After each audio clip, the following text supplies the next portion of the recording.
மேற்கு ஆசியாவில் நடந்து வரும் பயங்கரமான போரில் அமெரிக்கா தனது இலக்குகளை கிட்டத்தட்ட எட்டிவிட்டதாக அதிபர் டொனால்ட் ட்ரம்ப் அதிரடியாக அறிவித்துள்ளார். ஆனால் அதே சமயம் ஈரானுடன் போர் நிறுத்தம் என்ற பேச்சுக்கே இடமில்லை என்றும் அவர் திட்டவட்டமாக தெரிவித்துள்ளார். வெற்றி பெற்றுக் கொண்டிருக்கும் ஒருவன் ஏன் எதிரியிடம் சமாதானம் பேச வேண்டும் என்ற ரீதியில் ட்ரம்ப் பேசியிருப்பது உலக அரசியலில் பெரும் புயலை கிளப்பியுள்ளது. சமூக வலைதளமான ட்ரூத் சோசியலில் பதிவிட்டுள்ள ட்ரம்ப், அமெரிக்கா இதுவரை அடைந்த 5 மிக முக்கியமான வெற்றிகளை பட்டியலிட்டுள்ளார். முதலாவதாக, ஈரானின் ஏவுகணை திறனையும் அதை ஏவும் தளங்களையும் முற்றிலுமாக அழித்துவிட்டதாக கூறியுள்ளார். இரண்டாவதாக, ஈரானின் பாதுகாப்பு தொழிற்சாலைகள் தரைமட்டமாக்கப்பட்டுள்ளன. மூன்றாவதாக, ஈரானின் கடற்படை மற்றும் விமானப்படை விமான எதிர்ப்பு ஆயுதங்கள் என அனைத்தும் செயலிழக்க செயல்பட்டுவிட்டன. நான்காவதாக, ஈரான் இனி ஒருபோதும் அணு ஆயுதத்தை நெருங்க முடியாத நிலைக்கு தள்ளப்பட்டுள்ளது.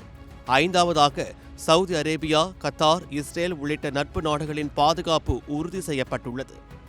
ஈரானை நாம் அழித்துக் கொண்டிருக்கும் போது எதற்காக போர் நிறுத்தம் செய்ய வேண்டும்? வேண்டுமானால் பேச்சுவார்த்தை நடத்தலாம், ஆனால் போர் நிறுத்தம் கிடையாது என்று ட்ரம்ப் கராராக கூறியுள்ளார். போர் முடிவுக்கு வருமா என்று கேட்டதற்கு இஸ்ரேலும் இதற்கு சம்மதிக்கும் என்று அவர் நம்பிக்கை தெரிவித்துள்ளார்.